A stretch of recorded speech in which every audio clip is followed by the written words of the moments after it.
الحمد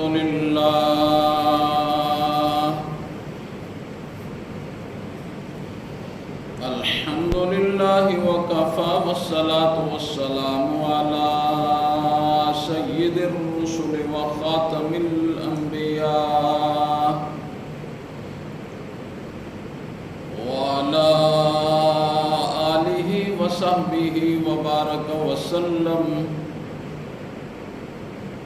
خصوصا على خلفائه الراشدين المهديين إلى يوم القيامة.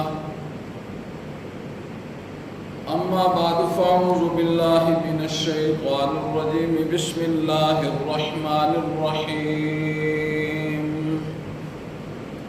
يا أيها الذين آمنوا اجتنبوا كثيرا من الظن إن بعض الظن إثم ولا تجسسوا ولا يغتب بعضكم بعضا أيحب أحدكم أن يأكل لحم أخيه ميتا فكرهتموه واتقوا الله إن الله تواب رحيم.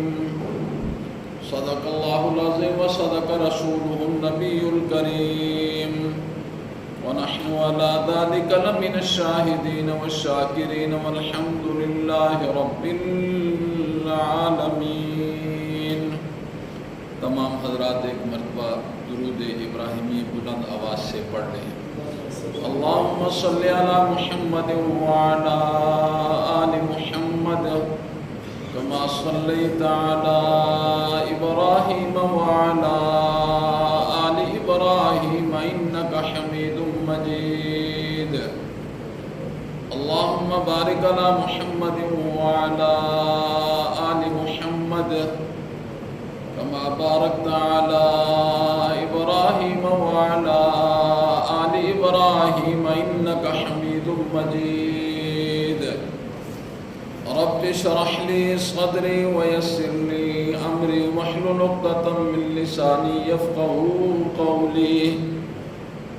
رب زدني علما رب زدني علما رب زدني علما.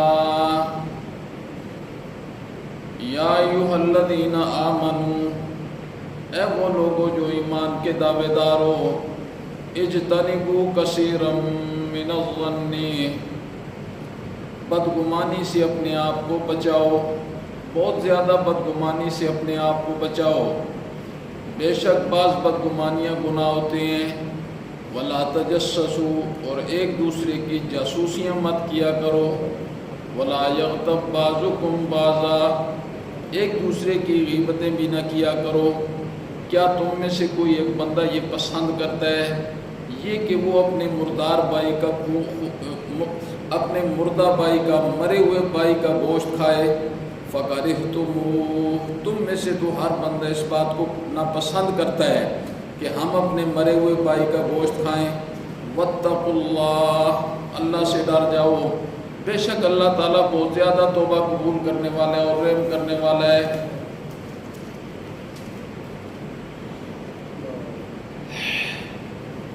سامعین محترم، سورہ حجرات 26واں پارہ، اس کی ایک آیت تلاوت کی ہے. اللہ رب العزت کی بارگاہ میں انتہائی عجز و انکساری کے ساتھ استدعا ہے کہ خالق ارض و سما کما حق ہو، اس آیت کی روشنی میں گفتگو کرنے کی توفیق نصیب فرمائے. وبعدہ ہم سب کو قرآن و سنت کے مطابق زندگی بسر کرنے کی توفیق نصیب فرمائے.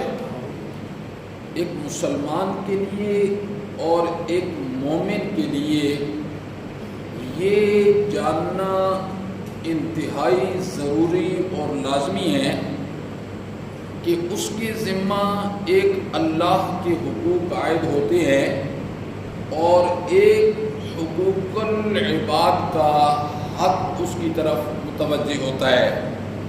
آج انشاءاللہ العزیز جو آیت تلاوت کی گئی ہے، اسی آیت کے پیش نظر اللہ رب العزت نے ایک انسانوں کے، مسلمانوں کے اور مومنوں کے دوسرے مسلمان پر، دوسرے مومنین پر کیا حقوق عائد کیے ہیں۔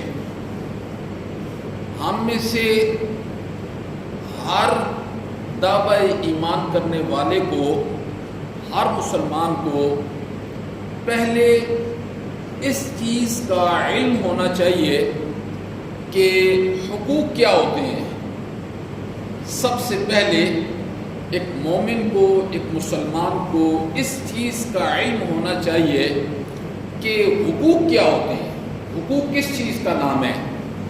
نمبر 2، پھر جب ہمیں یہ پتہ چل جائے گا کہ حقوق کس چیز کا نام ہے، یہ اللہ رب العزت نے مجھ سے کیا مطالبہ کیا ہے، ایک حقوق کو پہچان جائے گا تو دوسری چیز اسے یہ پہچاننی چاہیے کہ اب یہ کس کس بندے کے مجھ پر کون کون سے حقوق ہیں۔ بس یہ ایک مومن اور مسلمان کی ذمہ داری ہے۔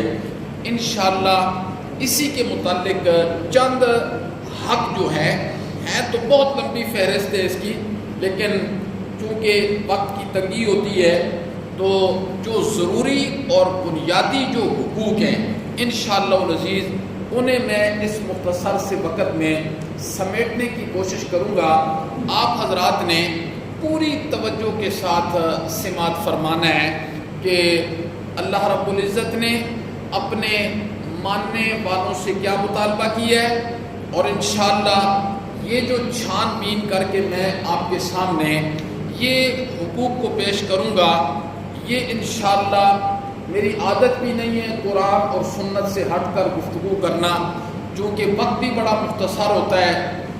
یہی ہوتا ہے دماغ کے اندر کہ سامعین میں کوئی سننے والا مسجد سے باہر نکلے تو کم از کم اپنے دل و دماغ کے اندر کسی چیز کو یہاں سے دینی اعتبار سے، شرعی اعتبار سے چیز کو لے کر جائے اور پھر اس پر عمل کرے تو انشاءاللہ العزیز دنیا اور آخرت میں اس کے لیے سرخ روئی کا وہ سبب بنے گا۔ تو آپ نے پوری توجہ کے ساتھ سننا ہے، انشاءاللہ قرآن اور سنت کی روشنی میں گفتگو ہوگی، اور کوئی ایسی بات بھی نہیں کروں گا کہ آپ میرا گریباں پکڑیں کہ یہ بات کہاں ہے۔ انشاءاللہ ایک ایک جملے کا ذمہ دار ہوں، ایک ایک جملے کا ذمہ دار ہوں، اور الحمدللہ ریت کے ٹیلوں پر ہم کھڑے ہو کر بات نہیں کرتے، بڑی مضبوط جگہ پر بات کرتے ہیں کھڑے ہو کر۔ انشاءاللہ آپ نے یہ دل و دماغ کے اندر رکھنا ہے کہ انشاءاللہ اس مسجد کے اندر قرآن اور سنت کی بات یہ آپ کو ملے گی، اس سے ہٹ کر کوئی مخالف بات انشاءاللہ نہ ہم کرتے ہیں نہ ہم کرنے کے عادی ہیں۔ انشاءاللہ جو یہاں آئے گا اسے قرآن اور سنت کی انشاءاللہ وہ پھول ملیں گے، اور اس کے توحید والے گلشن کو انشاءاللہ العزیز یہاں سے قرآن اور سنت سے سیراب کیا جائے گا۔ تو ان میں سے سب سے پہلا حق امام الانبیاء نے، پھر ہمیں یہ بھی پتہ چل جائے گا کہ آج یہ بھی سوچنا ہے کہ ہم جو مسلمان ہیں یا مومن ہیں، ہمارے اسلام اور ایمان کا لیول ہمارے جسم میں کتنا ہے، یہ خود بخود انشاءاللہ آج کی گفتگو سے پتہ چل جائے گا۔ اگر یہ حقوق میں انشاءاللہ بیان کروں گا، اگر یہ ہمارے اندر پائے جاتے ہیں تو پھر ہمیں اللہ کا شکر ادا کرنا چاہیے، اور اگر ہم اس سے دور ہیں اور باقی دور ہیں پھر یہ ایک بہت بڑا لمحہ فکری ہے کہ ہم نے جانا بھی ہے اور ہم کس لسٹ کے اندر اللہ کے ہاں پہنچیں گے۔ جی ایک تو بالکل کفر کی لسٹ ہوتی ہے اور ایک بالکل مومنین کی لسٹ ہوتی ہے، درمیان میں کون لوگ ہوتے ہیں؟ لا الہ الا ولا الہ الا، نہ وہ ادھر کے ہیں نہ ادھر کے ہیں، تو کہیں ہمارا شمار ان لوگوں میں تو نہیں ہے، یہ توجہ کرنی ہے۔ ان میں سب سے پہلا حق وہ یہ ہے، امام الانبیاء نے ارشاد فرمایا ایک مومن کا ایک مومن پر اور ایک مسلمان پر، دوسرے مومن اور مسلمان کا حق یہ ہے جو چیز وہ اپنے لیے ناپسند کرتا ہے نا وہ اس کے لیے بھی ناپسند کرے. یعنی میں اپنے لیے یہ ناپسند کرتا ہوں کہ کوئی میری بےزتی ناجائز بےزتی کر دے. ایک تو ہوتا ہے نا جائز ہے, ناجائز بےزتی کر دے, یہ میں ناپسند سمجھتا ہوں. یہ میں ناپسند سمجھتا ہوں کوئی مجھے گالی دے. یہ میں ناپسند سمجھتا ہوں کوئی میری غیر موجودگی میں میری غیبت کرے, میری جاسوسیاں کرے. یہ میں ناپسند کرتا ہوں. تو مجھے پھر دوسروں کے لیے بھی اسی لیول کو اختیار کرتے ہوئے اس کے ساتھ رویہ اختیار کرنا چاہیے. سب سے پہلی چیز جو قرآن نے ذکر کی ہے وہ یہ ہے کہ جو چیز اپنے لیے ناپسند کرتے ہو وہ تم نے دوسروں کے لیے بھی ناپسند کرنی ہے.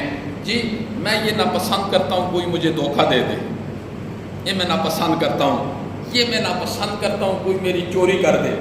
اور حلال مال کا 1 روپیہ بھی چوری ہو جائے نا بندے کی رات کی نیند اڑ جاتی ہے. حلال پیسے ہوں پھر اس کا مال کو یہ میں ناپسند کرتا ہوں میرے مال کو کوئی چھپائے, میری کوئی غیبت کرے, کوئی مجھے گالیاں دے, جی میری بےزتی کرے, میری جاسوسیاں کرے. تو پھر ایک مومن اور ایک مسلمان کو دوسرے انسان کے متعلق یہی رویہ اختیار کرنا چاہیے. اسی کو مسلمان بھی کہا گیا ہے اور اسی کو مومن بھی کہا گیا ہے. اس سے ہٹ جائے بندہ تو نہ مومنوں کی صف میں شامل ہوتا ہے اور نہ مسلمان کی صف میں شامل ہوتا ہے. امام الانبیاء نے ارشاد فرمایا, آپ نے فرمایا جو شخص دوزخ سے بچنا چاہتا ہے, جو شخص دوزخ سے بچنا چاہتا ہے, ذرا جملہ سننا, حدیث ہے, آپ نے فرمایا جو شخص دوزخ سے بچنا چاہتا ہے اس کے لیے ضروری ہے کہ اس کی موت کلمہ شہادت پر ہو. آپ نے فرمایا جو شخص دوزخ سے بچنا چاہتا ہے اس کے لیے یہ ضروری اور لازمی ہے کہ اس کی موت کلمہ شہادت پر ہو. اگلا جملہ سنیں اس حدیث کا. امام الانبیاء نے قیامت تک آنے والے ایک مومن اور مسلمان کی آنکھوں کو کھول کے رکھ دیا ہے. آپ نے فرمایا جی دوسری بات یہ ہے جو معاملہ اپنے لیے پسند کرتا ہے وہ دوسرے کے لیے بھی کرے. جملے ذرا سننا. آپ نے فرمایا تم میں سے ہر شخص اس حال میں مرے کہ اسے کلمہ شہادت نصیب ہو. اس حدیث میں دوسرے جملے میں فرمایا جو چیز اپنے لیے پسند کرتا ہے وہ دوسرے کے لیے بھی پسند کرے. کیا مطلب؟ آپ نے فرمایا جو بندہ جو اپنے لیے پسند کرتا ہے وہ دوسرے کے لیے پسند کرے گا, اللہ سے امید ہے کہ اس کی موت کلمہ شہادت پر ہوگی. اس کی موت کس پر ہوگی؟ کلمہ شہادت پر ہوگی. جی اس کی زندگی کو دیکھا جائے گا. اس نے بلوغت کے بعد سے لے کر موت کے دم تک زمین پر چلتے ہوئے, پھرتے ہوئے, کاروبار کرتے ہوئے, نوکری کرتے ہوئے, رشتہ داروں میں گھومتے ہوئے کیا کچھ کیا ہے. بس اسی کا دار و مدار انما الاعمال بالخواتیم کہ اعمال کا دار و مدار کس پر ہے؟ خاتمے پر ہے. اعمال کیسے ہیں؟ جیسے اعمال ہوں گے خاتمہ بھی اسی طریقے سے ہوگا. اس حدیث کے اندر امام الانبیاء نے ارشاد فرمایا اگر تم دوزخ سے بچنا چاہتے ہو تم میں سے ہر بندے کو چاہیے کہ وہ اس حال میں مرے کہ اس کی موت کلمہ شہادت پر ہو. اور ساتھ فرمایا جو چیز اپنے لیے پسند کرتا ہے وہ اپنے مسلمان بھائی کے لیے بھی پسند کرے. میں زیادہ تشریح میں نہیں جاؤں گا, میں صرف بنیادی ایک باتیں آپ کے گوش گزار کروں گا. انشاءاللہ انہی بنیادی باتوں کو اگر آپ نے دل و دماغ میں جگہ دے دی تو آج کی گفتگو میرے اور آپ کے لیے بڑے فائدے مند ثابت ہوگی. صحابہ کرام نے سوال کیا کہ افضل ایمان کیا ہے؟ افضل ایمان کیا ہے؟ آپ نے فرمایا افضل ایمان کس کا ہے؟ صحابہ کرام نے امام الانبیاء سے سوال کیا اللہ کے پیغمبر افضل ایمان کس کا ہے؟ آپ نے فرمایا افضل ایمان اس کا ہے جو کسی سے اللہ کے لیے محبت کرتا ہے, اللہ کے لیے بغض کرتا ہے, بغض بھی اللہ کے لیے کرتا ہے. اللہ کے لیے بغض سے کیا مراد ہے؟ اللہ کے لیے بغض سے مراد یہ ہے ایک بندہ مشرک ہے, مشرک, اور وہ اللہ کی ذات کے ساتھ شریک ٹھہرا رہا ہے. یہ بندہ کہتا ہے کہ اسے اللہ سے اتنی وفا کرنے کا طریقہ بھی نہیں آیا ہے اب وہ اس کے عمل سے نفرت کرتا ہے تو یہ اللہ کے لیے نفرت ہو جائے گی۔ جو بندہ اللہ کے لیے محبت کرتا ہے، اللہ کے لیے بغض کرتا ہے اور اپنی زبان کو ذکر سے تر رکھتا ہے، آپ نے فرمایا یہ بہترین مومن ہے۔ صحابہ کرام نے یہی سوال کیا افضل ایمان کیا ہے، افضل مومن کون ہے؟ آپ نے فرمایا اللہ کے لیے محبت کرنا، اللہ کے لیے بغض کرنا اور اپنی زبان کو ذکر سے تر رکھنا۔ ساتھ فرمایا ان تحب للناس ما تحب لنفسک، یہ کہ وہ پسند کرے لوگوں کے لیے وہ چیز جو اپنے لیے پسند کرتا ہے۔ اس سے مراد کیا ہے؟ اس سے مراد یہ ہے میں اپنے لیے عزت پسند کرتا ہوں، مجھے دوسرے کے لیے بھی عزت پسند کرنی چاہیے۔ میں یہ پسند کرتا ہوں کہ لوگ میری جاسوسی نہ کریں، میری غیبت نہ کریں، مجھے گالیاں نہ دیں، مجھے لوگوں کے سامنے ذلیل نہ کریں، تو پھر مجھے بھی دوسروں کے ساتھ یہی رویہ اختیار کرنا چاہیے۔ اس سے یہ مراد نہیں کہ ایک آدمی اگر 10,000 کا سوٹ پہنتا ہے تو دوسرے کے لیے بھی نہیں، یہ نہیں ہے مراد۔ مراد اس سے عزت ہے، جو اپنے لیے پسند کرتا ہے، عزت اپنے لیے پسند کرتا ہے، احترام اپنے لیے پسند کرتا ہے، اسے دوسروں کے لیے بھی یہی پسند کرنا چاہیے۔ اور آگے فرمایا وَتَكْرَهَ لَهُم مَّا تَكْرَهُ لِنَفْسِكَ، جو اپنے لیے ناپسند کرتا ہے نا، اس کو دوسرے کے لیے بھی ناپسند کرنا چاہیے۔ یہ اسلام تھوڑا مشکل ہے، یہ اسلام تھوڑا مشکل ہے، لیکن جب انسان اس اسلام پر چل جائے نا تو اس کے لیے اس سے زیادہ آسان چیز بھی کوئی نہیں ہے۔ اور یہ تو ایک حق ہو گیا ہے، حق نمبر 1 ہو گیا، یعنی اس کا خلاصہ یہ ہے جو چیز اپنے لیے ناپسند سمجھتی ہو دوسرے کے لیے بھی ناپسند سمجھو، جو اپنے لیے پسند کرتے ہو اسے دوسرے کے لیے بھی پسند کرو۔ یہ پہلے حق کا خلاصہ اور نچوڑ ہے۔ حق نمبر 2، دوسرا حق کیا ہے؟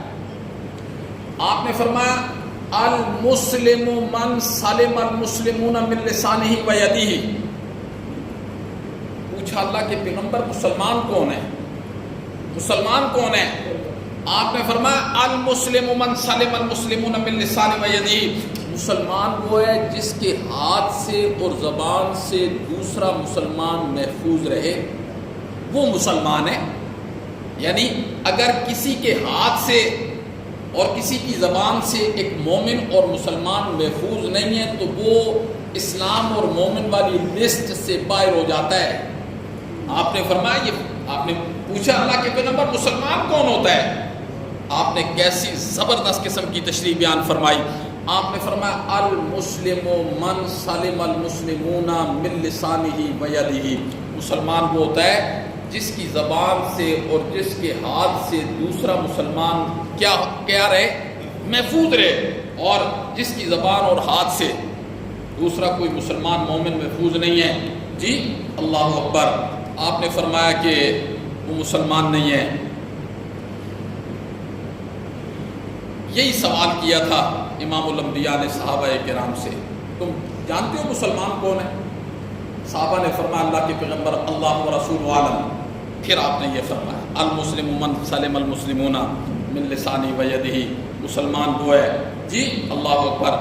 پھر لوگوں نے عرض کیا اللہ کے پیغمبر مومن کون ہے؟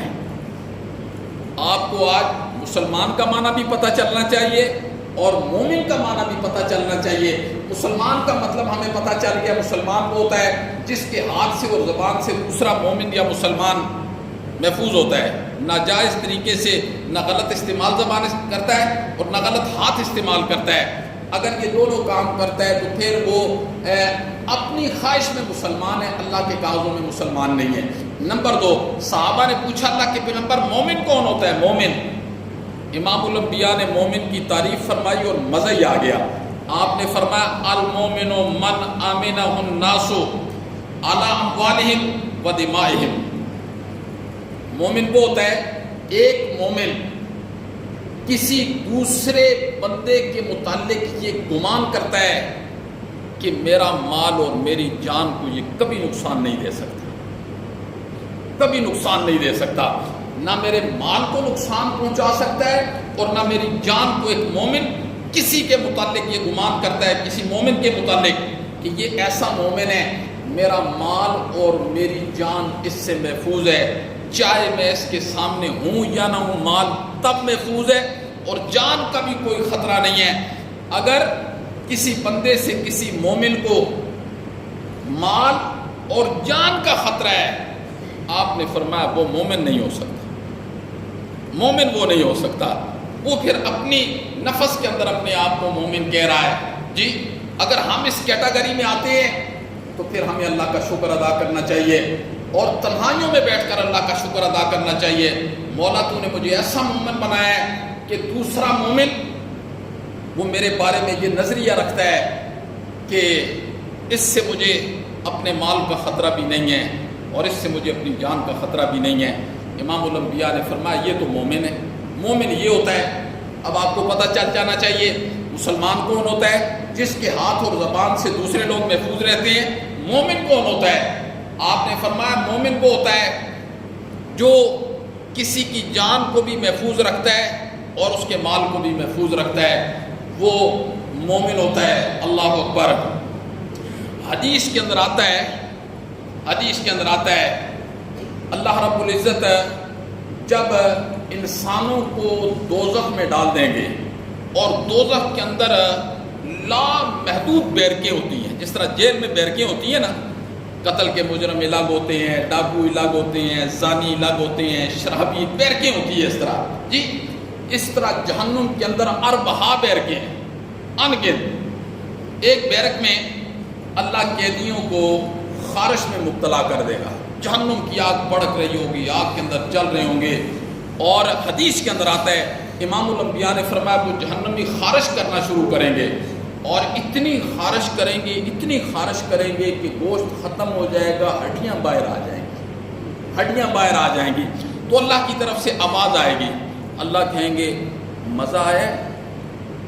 وہ آگے سے کہیں گے مولا بڑی اذیت کے اندر ہے، بڑی تکلیف کے اندر ہے۔ اللہ کہے گا مزہ ہے؟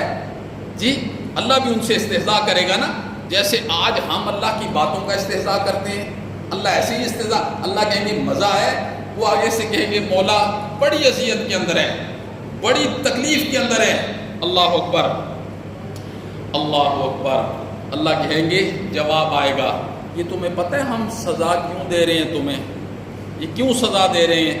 پھر اللہ کہے گا دنیا میں مسلمانوں کو ستاتے تھے نا، یہ اس کا بدلہ ہے۔ جو دنیا میں تم مسلمانوں کو ستاتے تھے نا، جی انہیں تکلیف میں ڈالتے تھے، یہ اس کا بدلہ ہے اور یہ ابد الآباد رہے گا۔ اب اسی طریقے سے تم کرتے رہو گے۔ اللہ اکبر۔ تو دوسرا حق کیا ہے؟ دوسرے حق میں دو چیزیں آ گئی ہیں، مسلمان کون ہوتا ہے، مومن کون ہوتا ہے، یہ دونوں چیزیں آپ کے ذہن کے اندر ہونی چاہیے۔ یہ مسلمان کی تعریف ہے، یہ مومن کی تعریف ہے۔ اللہ اکبر۔ نمبر 3، تیسرا حق ایک مومن اور مسلمان پر کیا ہے؟ تیسرا حق یہ ہے کہ چغل خور نہ ہو۔ کیا نہ ہو؟ بولو، چغل خور۔ جنت کے دروازے پر کیا لکھا ہوا ہے؟ جنت کے دروازے پر لکھا ہوا ہے لا يدخل الجنت قطات۔ یہ جنت کے دروازے پر لکھا ہوا ہے لا يدخل الجنت قطات، جنت میں کوئی چغل خور داخل نہیں ہوگا۔ چغل خور یعنی چغل خور ایسے لوگ ہوتے ہیں، چغل خوری کی وجہ سے قبائل تباہ و برباد ہو جاتے ہیں، چغل خوری کی وجہ سے۔ کتابوں میں ایک واقعہ لکھا، ایک بندہ غلام بیچ رہا تھا، ایک بندہ آیا، اس نے کہا قیمت کیا ہے اس کی؟ اس نے بتایا یہ قیمت، اس نے کہا سستا ہے۔ اس نے کہا بس اس کے اندر ایک عیب ہے، میں اسے اس لیے بیچ رہا ہوں۔ اس نے کہا کیا عیب ہے؟ اس نے کہا یہ چغل خور ہے۔ اس نے کہا چغل خور ہے تو میرا کیا کر لے گا؟ اس نے کہا ٹھیک ہے۔ وہ گھر لے کر گیا نا، کچھ ہی دن گزرے تھے، میاں بیوی کے درمیان اس نے جدائی ڈال دی۔ پھر اس کو پتہ چلا، جو بڑا لمبا واقعہ ہے، لکھا ہے کتابوں میں، اب میرے پاس وقت نہیں ہے، بڑا لطیفے والا واقعہ ہے۔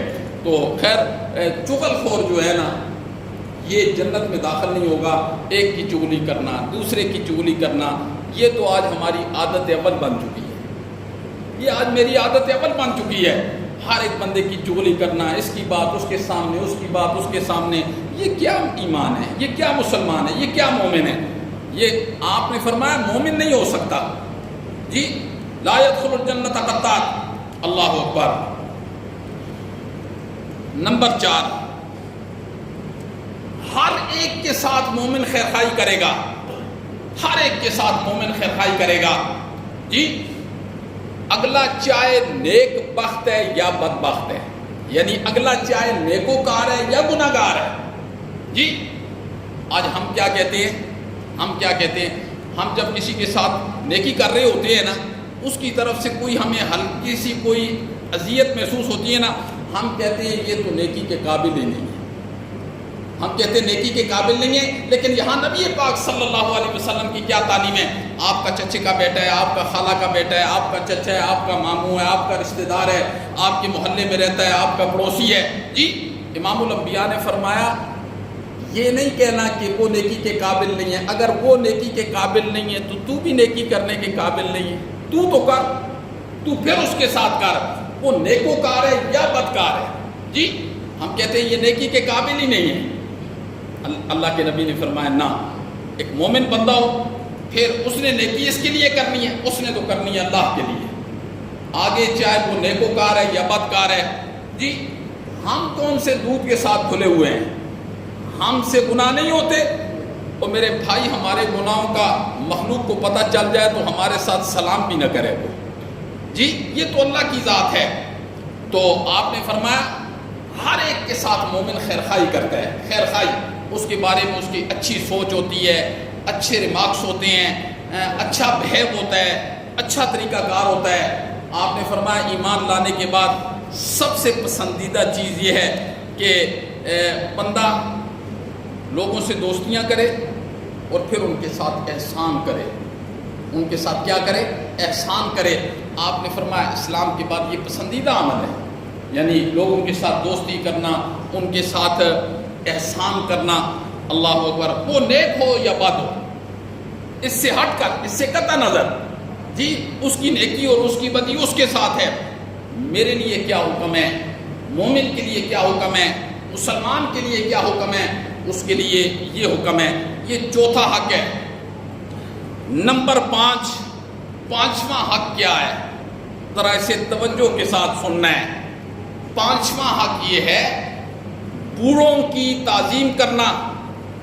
پانچواں حق ہے بوڑھوں کی تعظیم کرنا، عمر رسیدہ لوگوں کی تعظیم کرنا اور بچوں پر رحم کرنا.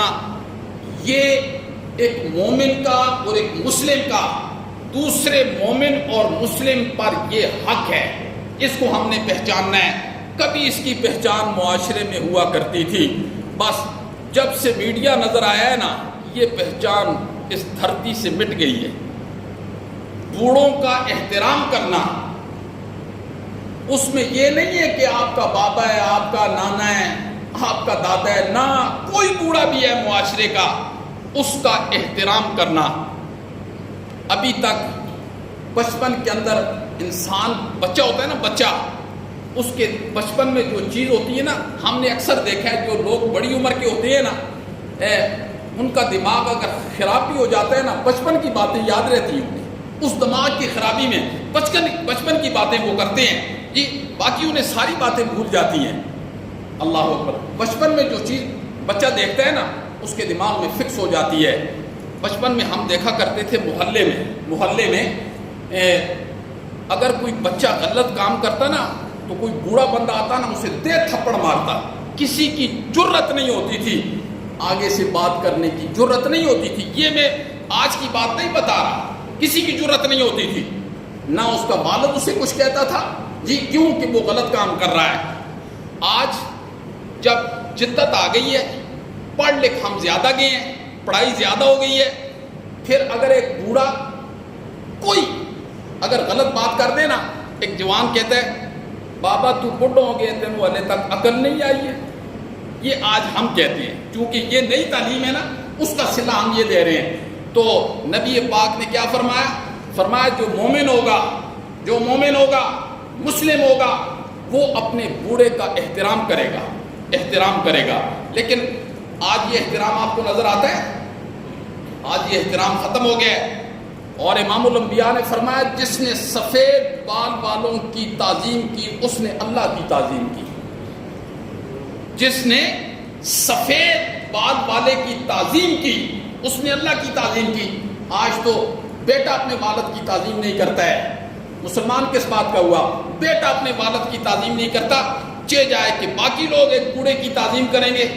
آپ نے فرمایا مسلمان ہوتا ہی وہ ہے جو کسی، اور پھر اس کے اندر بڑی عجیب بات، اگلی بات سنیں، فرمایا جو کسی بوڑھے کی تعظیم کرے گا کوئی جوان بندہ، جب یہ بوڑھا ہو جائے گا نا تو اللہ اور جوانوں کے دل میں ڈالیں گے کہ وہ اس کی تعظیم کریں گے۔ اس میں بڑے لطیف پیرائے کے اندر ایک عمر درازی کا بھی اشارہ دے دیا گیا۔ کیا مطلب؟ جو بوڑھوں کی تعظیم کرے گا، جو بڑوں کی تعظیم کرے گا، اللہ اس کی عمر کو بھی دراز کریں گے، یعنی اتنی عمر کریں گے کہ پھر اس وقت کے جو نوجوان ہوں گے اللہ ان کے دلوں میں یہ بات ڈالے گا کہ اب اس کی تعظیم کرو، اب اس کی تعظیم کرو۔ ہم ابھی کس معاشرے کے اندر گھوم رہے ہیں، کس جدت کو تلاش کر رہے ہیں دین کے معاملے میں؟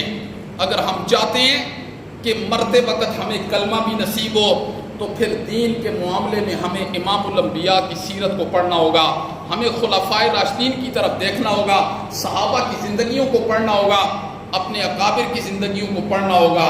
جی دنیا کے معاملے میں پھر ہم نے آگے والوں کو دیکھنا ہے، دین کے معاملے میں ہم نے آگے والوں کو نہیں دیکھنا۔ آج یہ معاشرہ کس طرف جا رہا ہے؟ آج یہاں نوجوان بزرگوں کی تعظیم ان کے دل و دماغ سے ختم ہو چکی ہے، اور فرمایا مومن وہ ہوتا ہے جو بچوں پر رحم کرتا ہے۔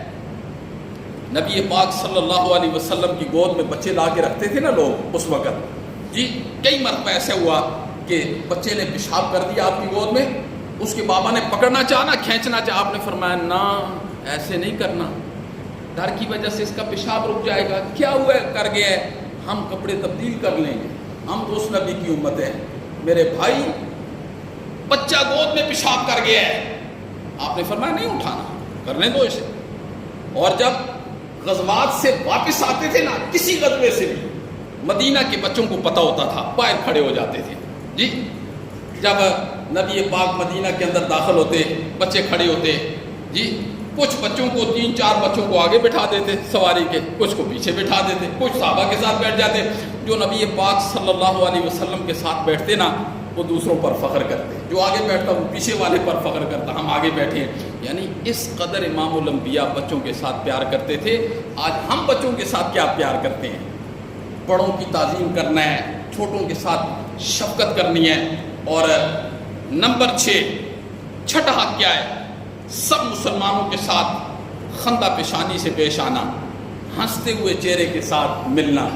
چہرے پر ایک وجہ ہوتا ہے جی سلوٹیں پڑی ہوتی ہیں، ہنستے ہوئے چہرے کے ساتھ ملنا، یہ شریعت کا مزاج ہے، یہ اللہ کا حکم ہے، یہ میرے نبی کا طریقہ ہے، یہ میرے نبی کا طریقہ ہے، ہنستے ہوئے جی۔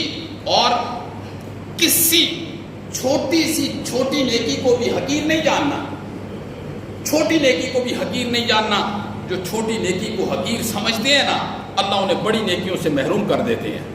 اس لیے کسی چھوٹی نیکی کو حقیر نہیں سمجھنا، اور ہر ایک سے خندہ پیشانی کے ساتھ پیش آنا ہے، ہر ایک سے خندہ پیشانی کے ساتھ۔ انسان کے اندر عاجزی ہو، انکساری ہو، تواضع ہو، للہیت ہو، خوش اخلاقی ہو، چہرہ ہنستے چہرے کے ساتھ ملے۔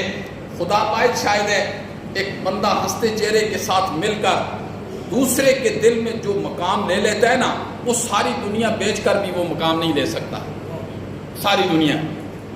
اور میرے نبی کا کیا طریقہ تھا؟ امام الانبیاء مدینہ کی گلیوں سے گزر رہے ہیں، ایک بوڑھی اماں آئی، آگے سے نا بوڑھی اماں آئی، اس نے نبی پاک کا ہاتھ پکڑا اور ہاتھ پکڑ کر گلی میں لے گئی۔ آپ نے فرمایا اماں جہاں بٹھانا چاہتی ہو بٹھاؤ، میں وہاں ہی بیٹھ جاؤں گا۔ امام الانبیاء ہیں، خاتم النبیین ہیں، بعد از خدا بزرگ تو ہی قصہ مختصر ہیں۔ آپ نے اس بوڑھی اماں کی بات سنی اور بڑے خندہ پیشانی کے ساتھ سنی۔ ایک دوسری حدیث کے اندر آتا ہے آپ نے عام اعلان کیا تھا، کوئی غلام کوئی عورت مجھ سے جس وقت چاہے جب چاہے آ کر بات کر لیں۔ آج ہم ایسے کرتے ہیں؟ اور خدا کے بندے آج ایک پی اے ہوتا ہے نا، پی اے جو اس کا ملازم ہوتا ہے کسی سیکٹری کا، کوئی کسی جگہ پر نہیں کھڑا ہوتا، کوئی کسی جگہ پر نہیں کھڑا ہوتا، لوگوں کی مخلوق کی خدمت کے لیے آئے، دروازے پر لکھا ہوا ہے بغیر اجازت کے نہیں اندر آنا۔ ابھی نہیں ہے، سوئے ہوئے ہیں، میٹنگ ہے، فلاں ہے، ڈھمکان ہے، یہ چیزیں میں اور آپ نہیں دیکھتے. آپ نے کیا سیرت سمجھائی ہے؟ آپ نے فرمایا ایسے ہونا چاہیے. ہم بس ایک دن کا میلاد بنا کے ہم کہتے ہیں بس جنت کے ٹکٹ ہمیں مل گئے ہیں، پھر ساری جنت میں چلے جاتے ہیں. اتنی اندھیر نگر نہیں ہے میرے بھائی جنت میں. یہ قرآن، یہ حدیث، یہ کس کے لیے آیا ہے؟ یہ باندروں کے لیے آیا ہے، یہ جانوروں کے لیے آیا ہے، یہ میرے لیے آیا ہے، یہ آپ کے لیے آیا ہے. یہ قانون ہے، ضابطے ہیں، لیکن اس قانون اور ضابطے کو ہم نے بند کر کے اتنا اونچا رکھا ہے نا جہاں ہاتھ بھی نہیں پہنچتا. اور انگریز کا بنایا ہوا قانون ہماری عدالتوں میں آج اتنا عام ہو گیا ہے نا، آج انگریز تھوکتا ہے تو ہم چاٹنے میں فخر محسوس کرتے ہیں. یہی ہوتا ہے کہ نہیں ہوتا؟ آج انگریز تھوکتا ہے، ہم اسے چاٹنے میں فخر محسوس کرتے ہیں. ہمارا کس قوم کے ساتھ تعلق ہے؟ ہمیں یہ پتہ بھی تو ہونا چاہیے نا. ایک پکے کافر ہوتے ہیں، ایک پکے مومن ہوتے ہیں، ہمارا تعلق کس کے ساتھ ہے؟ اس لیے میرے بھائی وقت بڑا مختصر ہے، بہت مختصر وقت ہے، ابھی چلے جانا ہے اور بڑا ہی مختصر وقت ہے. اس لیے اس حال میں جانا ہے کہ اللہ کلمہ شہادت بھی ہمیں نصیب فرمائے. اور اس کا نسخہ بتا دیا کہ مخلوق خدا کے اندر احسان کرنا. اللہ اکبر. 8واں حق کیا ہے؟ دو مسلمانوں کے درمیان صلح کروانا. دو مسلمانوں کے درمیان کیا کرنا؟ صلح کروانا. یہ اللہ کو بہت پسند ہے، بہت پسند ہے. کتنا پسند ہے؟ نفلی روزہ رکھنے سے، نفلی حج کرنے سے، نفلی زکوٰۃ دینے سے. یہ عمل اللہ کے ہاں بلند ہے کہ جو بندہ دو مسلمانوں کے درمیان صلح کروا دیتا ہے، دو مسلمانوں کے درمیان صلح کروا دیتا ہے. اور پھر ایک حدیث کے اندر آتا ہے قیامت والے دن اللہ بھی دو مومنوں کے درمیان صلح کروائیں گے، صلح کروائیں گے. سننے والی بات ہے یہ. دو مسلمانوں کے درمیان اللہ صلح کروا دیں گے. اور کیسے کروائیں گے؟ حدیث کے اندر آتا ہے امام الانبیاء نے ارشاد فرمایا اللہ کی عدالت لگی ہوگی جی، 50,000 سال کا دن ہے، حساب و کتاب شروع ہے. ایک بندہ آئے گا اللہ کے پاس، وہ کہے گا مولا اس بندے نے میرا حق دینا ہے، اس بندے نے میرا حق دینا ہے. اللہ اکبر. اللہ کہے گا آج عدل و انصاف کا دن ہے. وَمَن يَعْمَلْ مِثْقَالَ ذَرَّةٍ خَيْرًا يَرَهُ وَمَن يَعْمَلْ مِثْقَالَ ذَرَّةٍ شَرًّا يَرَهُ. آج تو ذرہ برابر بھی جی کسی کا جو حق ہوگا نا، یہ انصاف کا دن ہے، آج میں وہ بھی دلواؤں گا.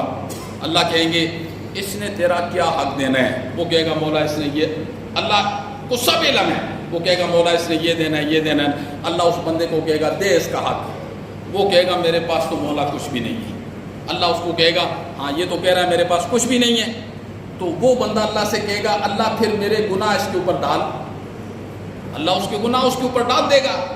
گناہ سارے اس کے ڈال جائیں گے، لیکن حق پھر بھی باقی رہے گا، حق پھر بھی باقی رہے گا.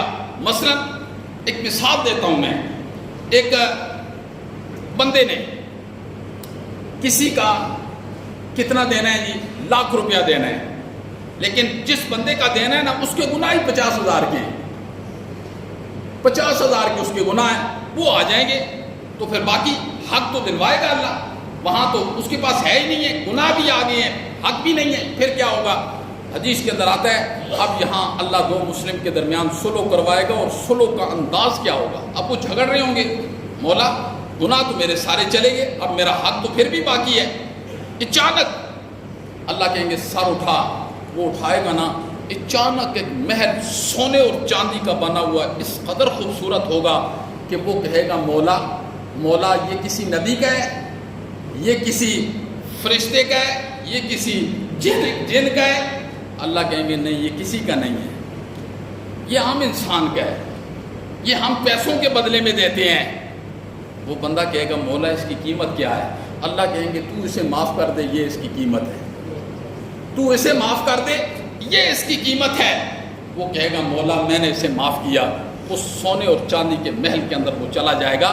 امام الانبیاء نے فرمایا سلو اللہ دو مسلمانوں کے درمیان بھی کرائیں گے، لیکن ہوں گے یہ مومن، یہ مشرک نہیں ہوں گے، یہ کافر نہیں ہوں گے، یہ مومن ہوں گے. یہ مومنوں وہاں سلو ہی مومنوں کی ہوگی، باقی کسی مشرک کی، کسی کافر کی، کسی یہودی اور عیسائی کی یہ بات ہی فلا نقیم لہم یوم القیامت وزنا، ان کے لیے تو ہم ترازو ہی نہیں لگائیں گے۔ اللہ کہتے ہیں کسی یہودی کے لیے، کسی عیسائی کے لیے، کسی آگ پرستش کے لیے، جی کسی ہندو، ہم نے ترازو ہی نہیں لگانا، ترازو صرف ایمان والوں کے لیے لگے گا۔ آج میرے بھائی ہمیں چاہیے ہم حقوق اللہ کو بھی پہچانیں، ہم حقوق العباد کو بھی پہچانیں، اور پہلے یہ پہچانیں کہ مجھ پر حقوق العباد کیا عائد ہوتے ہیں، وہ کیا چیزیں ہیں۔ پھر اس کے بعد دوسری چیز ہمیں یہ پہچاننی چاہیے کہ کس کس کا کتنا کتنا حق میں نے دینا ہے، وہ دینا پڑے گا، اس میں معافی تلافی نہیں ہے۔ اور اس چیز کو امام الانبیاء نے کیا فرمایا، جس چیز کو اپنے لیے پسند کرتے ہو دوسرے کے لیے پسند کرو، جس چیز کو اپنے لیے ناپسند کرتے ہو دوسرے کے لیے ناپسند کرو۔ اللہ نے فرمایا معاشرے میں ایسے زندگی گزارو گے تو موت کے وقت پھر اللہ کلمہ بھی نصیب فرمائیں گے۔ ہم کہتے ہیں ہمیں ساری دنیا ہمارا حق دے دے، میں کہتا ہوں میں کسی کا حق نہ دوں، اور میں یہ چاہتا ہوں کہ ساری دنیا میری عزت کرے، میں کسی کی عزت نہ کروں، جی میں یہ چاہتا ہوں کہ ساری دنیا میرا احترام کرے، میں سب کی بد احترامی کرتا۔ ایسے زندگی گزارنی ہے، ایسے زندگی گزارنے والے کو موت کے وقت کلمہ بھی نصیب نہیں ہوگا، یہ حدیث ہے۔ ایسے زندگی گزارنے، اس لیے ہمہ وقت یہ جو لوگ موت کے وقت کو، اس لیے موت کا وقت بڑا مشکل ہوتا ہے۔ اللہم اعنی علی سکرات الموت، امام الانبیاء نے دعا کی ہے اللہ موت کی سختیوں میں میری مدد فرمانا۔ موت کی بڑی سخت سختی ہوتی ہے، اس لیے کہ وہی جانتا ہے جو جا رہا ہوتا ہے، دوسرے نہیں جان سکتے ہیں۔ موت کی بڑی سخت سختی ہوتی ہے، ہم تو یہ سمجھتے بس مر گیا تو گیا، مٹی کے ساتھ مٹی ہو گیا، نہیں، اصل زندگی شروع وہاں سے ہوتی ہے۔ یہ تو مشرکین مکہ کا عقیدہ تھا جسے قرآن نے ذکر کیا، اذا متنا وکنا ترابا وعظاما انا لمبعوثون، جب ہم قبر میں چلے جائیں گے، مٹی کے ساتھ مٹی ہو جائیں گے، پھر دوبارہ کس نے اٹھنا ہے، کس نے اٹھانا ہے، کن ہڈیوں نے جڑنا ہے، کس پر گوشت آنا ہے، کیسے انسان ہے۔ اللہ نے پھر اس کا بھی قرآن میں جواب دیا مشرکین کو۔ اللہ نے فرمایا پہلی مرتبہ کسی چیز کا پیدا کرنا مشکل ہوتا ہے، پر میرے لیے تو وہ بھی مشکل نہیں ہوتا۔ میں نے پانی کے گندے قطرے سے 3 اندھیروں میں تمہارا نقشہ کیسے بنایا ہے، کبھی دیکھا ہے؟ ماں کو بھی اختیار نہیں ہے کہ میں اس کو کالا پیدا کروں کہ سفید پیدا کروں، جی یہ ماں کو بھی اختیار نہیں ہے کہ میں ایسے صحیح الاعضاء پیدا کروں، جی کہ فالج زدہ اعضاء، نہیں، کسی ماں کو کوئی اختیار نہیں ہے۔ لیکن آج جو اختیار اللہ کا ہوتا ہے، کئی مرتبہ ہم نے اپنی زندگی کے اندر دیکھا ہے خواتین کو اس لیے طلاق دے دی گئی کہ اس نے بچیوں کو کیوں پیدا کیا ہے، بچیاں کیوں پیدا کی ہیں، اور بھائی اس پر کوئی اختیار ہے تم اس سے طلاق دے رہے ہو؟ اللہ کہتے ہیں یہ تو ہمارا اختیار ہے، پانی کے گندے قطرے پر 3 اندھیروں میں۔ اللہ کہتے ہیں تم بغیر پانی کے زندگی گزار کے دکھاؤ، بغیر ہوا کے زندگی گزار کے دکھاؤ، یہ میں رات ہوں نا کہ 3 اندھیروں میں بغیر ہوا کے، بغیر روشنی کے، بغیر پانی کے اس بچے کو 3 اندھیروں کے اندر کیسی ترتیب دے کے رکھتا ہوں۔ اللہ اکبر۔ تو میرے بھائی ہمیں چاہیے ہم اپنے آخری وقت کو سوچیں۔ اب یہ ہمارا آخری وقت جو پیدا ہو گیا اس کا وقت آ گیا، بڑے بڑے لوگ چلے گئے، ہلاکو خان، چنگیز خان، فرعون، کتنے بڑے بڑے لوگ آئے تھے، جی جو بڑے تنتنے سے کہا کرتے تھے من اشد منا قوتا، ہم سے زیادہ طاقتور کون ہے؟ لیکن یاد رکھنا ان العزت قوت للہ جمیعا، سب سے بڑی طاقت صرف اور صرف کس کی ہے بولو؟ اللہ کی طاقت ہے۔ انسان کے وجود کے اندر، انسان کے وجود کے اندر کوئی ایک پرزہ اپنی جگہ سے ہل جاتا ہے نا، ساری رات وہ گرم اور نرم بستروں پر تڑپتا ہے، وہ کہتا ہے مولا رات کیوں نہیں بیت رہی ہے، کیوں نہیں رات گزر رہی ہے؟ ساری رات جسم کا ایک پرزہ ہل جاتا ہے جی، اور سارا جسم بے چین ہو جاتا ہے جی۔ وہ کس بات کا تکبر کر رہا ہے؟ اسے عاجزی کرنی چاہیے، اسے انکساری کرنی چاہیے۔ یہ چیزیں جب انسان کی عمر تھوڑی سی آگے چلی جاتی ہے نا، 40 سال سے اوپر ہوتا ہے، 50 سال سے اوپر ہوتا ہے، پھر اس کا اندر کا نظام جب ڈسٹرب ہوتا ہے نا، پھر اسے پتہ چلتا ہے کہ قوتوں کا مالک کون ہے۔ قوتوں کا مالک صرف اللہ رب العزت ہے۔ لہٰذا اس چیز کو نظر انداز نہیں کرنا ہے۔ ہم نے معاشرے کے اندر رہ کر کیسے زندگی گزارنی ہے، انسانوں کی زندگی کیسے ہوتی ہے، ڈنگروں کی زندگی کیسے ہوتی ہے، انسانوں کی زندگی کیسے ہوتی ہے، جانوروں کی زندگی کیسے ہوتی ہے، اس کے اندر قرآن اور سنت نے تمیز کی ہے۔ اگر وہ تمیز میرے اندر ہے، میں انسان ہوں، اگر وہ تمیز میرے اندر نہیں ہے نا، پھر اللہ نے مجھے انسان نہیں کہا، پھر اللہ نے مجھے کہا کل انعام تو ڈنگر ہے، پھر اللہ نے کہا نہ ڈنگر نہیں ہے، بل ہم ازل تو ڈنگروں سے بھی پر ہے، بکری بھی جہاں بیٹھتی ہے پھر وہ کھور مار کے اپنی جگہ کو صاف کر کے بیٹھتی ہے، اب تیرے اندر تو وہ عقل اور تمیز بھی نہیں ہے۔ اللہ ہمیں عمل کی توفیق نصیب فرمائے۔